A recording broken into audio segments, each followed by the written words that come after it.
quand ils pensent à vous, quand une cliente pense à vous, elle doit en quelques minutes, mais vraiment 1 à 2 minutes, pouvoir se mettre sur le téléphone, aller directement sur votre logiciel de prise de rendez-vous et prendre le rendez-vous, allez, en 2 clics, 3 clics maximum. Ça, c'est important, sinon tu perds de l'argent.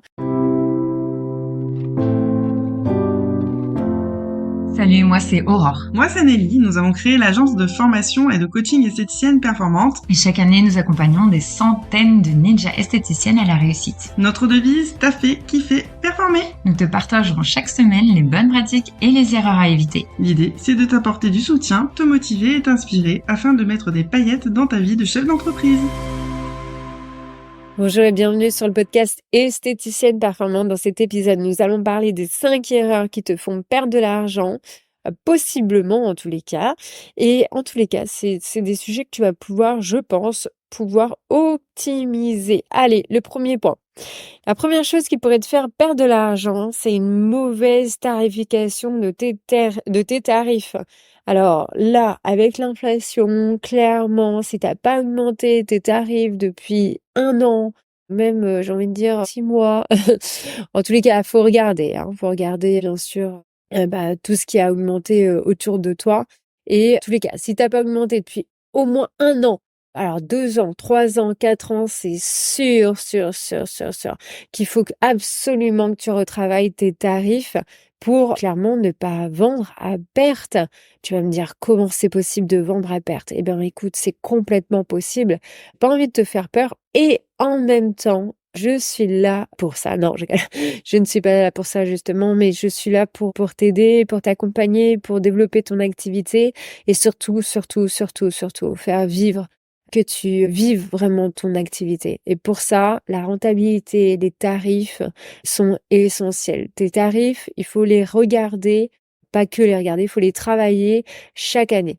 Une fois minimum. Après, pour chaque offre commerciale, tu as quand même bien sûr de regarder tes tarifs et de calculer ta rentabilité, bien sûr, sur chaque offre commerciale. Mais en tous les cas, vraiment, tes tarifs, tes cartes de soins sont à refaire une fois par an.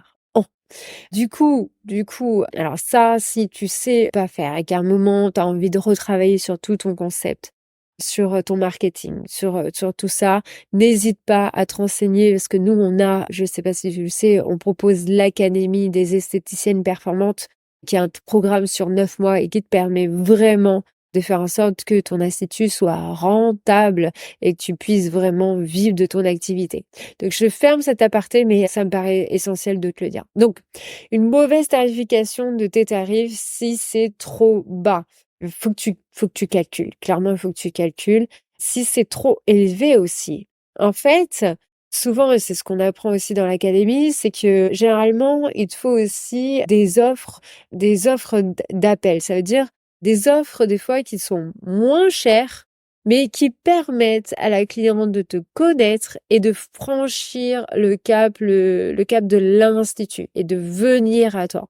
Ça, c'est important. Et si pas du tout d'offre d'appel, du coup, c'est peut-être plus difficile pour tes clientes, pour tes prospects, pour venir.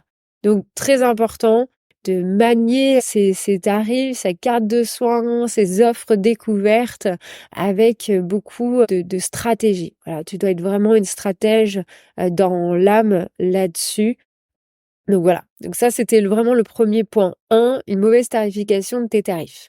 Ça, c'est ce qui peut te faire perdre de l'argent. Le deuxième point, ça va être de négliger le marketing. Si tu te dis aujourd'hui, non mais attends, je suis une très très bonne praticienne, je suis une super esthéticienne, je suis au top, mais moi ton marketing, ton plan marketing, faire une offre commerciale, une animation, des lives, aller sur les réseaux sociaux, c'est quelque chose qui m'embête et j'ai pas envie de m'y mettre, ça va être compliqué. Ça va être compliqué, clairement, tu perds de l'argent. Parce que peut-être qu'aujourd'hui, ça fonctionne et je te souhaite que ça fonctionne, mais ad vitam aeternam. Mais,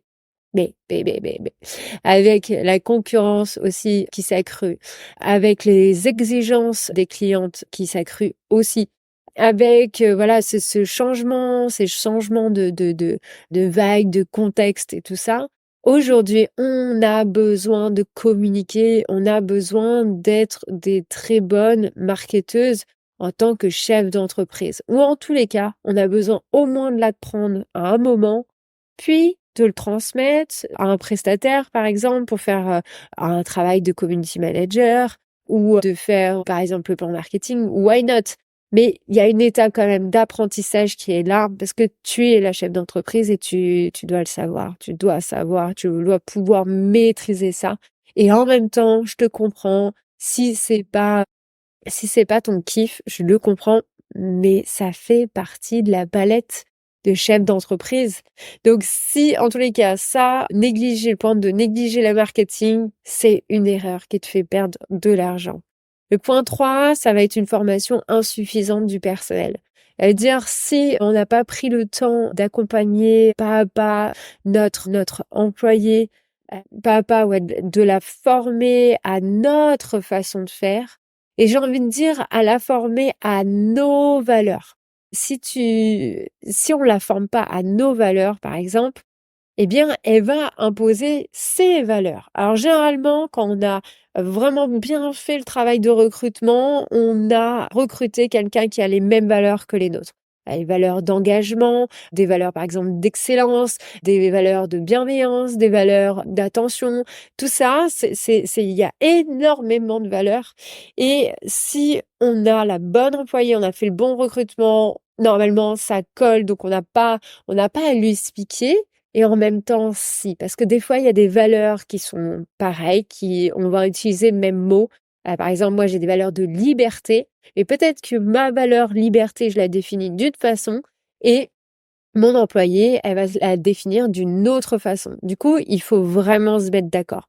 Alors, se mettre d'accord, c'est surtout se mettre d'accord avec soi-même en tant que chef d'entreprise, c'est se dire, OK, qu'est-ce que j'attends profondément? C'est quoi les valeurs à respecter? Et si tu arrives à vraiment transmettre tes valeurs, à les répéter, les répéter, les répéter, les répéter, jusqu'à ce que ça devienne hyper fluide, facile, à ce moment-là, ton employé sera formé. Parce que tes valeurs, j'ai envie de dire, elles vont aller dans tout ton parcours client. Il y en aura partout dans ton parcours client. Par exemple, nous, on a un parcours client qui est tourné sur le cœur. Sur le cœur. Ça veut dire que, quoi qu'il se passe, à chaque étape de ma cliente, tout doit être tourné vers le cœur. Ça veut dire, on n'est pas là en train de dire, oui, elle m'embête ou quoi que ce soit. On va dire, OK, comment je peux l'aider? Qu'est-ce qu'elle ressent à ce moment-là? On va faire beaucoup preuve d'empathie pour aller solutionner ça, vraiment comme une coach, enfin, en tant que coach, tu vois? Et ça, c'est important. Donc peut-être que toi, tu vas pouvoir, étape par étape, dans ton parcours client, former ton employé à ça. Alors, tu vois, je dis former ton employé, mais c'est aussi important que toi, tu sois au clair avec tes valeurs, avec tes propres valeurs là-dessus, parce que des fois, quand on n'est pas clair là-dessus, on peut douter. Il y a une cliente qui peut avoir un peu plus de caractère et nous faire douter sur exactement notre méthode. Alors, quand on a nos valeurs, qu'on est intègre, qu'on est aligné à ça, tu vas voir, c'est beaucoup plus facile. Ça, c'était le point 3. Le point 4, c'est de ne pas avoir de logiciel de prise de rendez-vous. J'en parlais dans mon dernier podcast. Quand il pense à vous, quand une cliente pense à vous, elle doit en quelques minutes, mais vraiment 1 à 2 minutes, pouvoir se mettre sur le téléphone, aller directement sur le logiciel de prise de rendez-vous et prendre le rendez-vous, allez, en 2 clics, 3 clics maximum. Ça, c'est important, sinon tu perds de l'argent. Parce que sinon, la cliente, si c'est pas assez facile, et aujourd'hui c'est comme ça, elle passe à un autre sujet, hop, elle zappe le rendez-vous, hop, ah bah il y a plus de place pour les rendez-vous, elle voulait un rendez-vous finalement assez rapide, hop, on perd le rendez-vous. On perd le rendez-vous et c'est ce qu'on ne veut pas. Le point 5, ça va être de pas proposer assez tes produits qui sont en train de dormir sur ton présentoir. Si tu as des produits qui dorment sur ton présentoir, du coup, les clientes les voient s'amasser comme ça et puis à un moment, ça donne moins envie. Alors que s'il y avait peut-être moins de produits sur ton présentoir, alors il y aurait une perception un peu plus rare du produit et du coup, peut-être qu'elles auraient envie de consommer plus. Mais en tous les cas, la 5e erreur, c'est de ne pas proposer. 5 erreurs, donc une mauvaise tarification, négliger le marketing, formation insuffisante personnelle, un logiciel de prise de rendez-vous pas assez rapide et enfin ne pas proposer et avoir peut-être une gestion de stock un peu moins fluide, eh bien ça peut entraîner des erreurs qui peuvent te faire perdre d'argent. Mais comme tu le sais, aujourd'hui, on va pouvoir l'optimiser. En tous les cas, je te le souhaite de le faire. N'hésite pas à nous partager tes commentaires si tu as envie sur le groupe ST Défis ou encore nous mettre des avis. Je te dis à très vite. Nous espérons que tu as aimé cet épisode. Si tu veux nous aider à faire connaître ce podcast, n'hésite pas à laisser 5 étoiles sur ta plateforme préférée. On se retrouve au prochain épisode et en attendant, n'oubliez pas de taffer, kiffer et performer!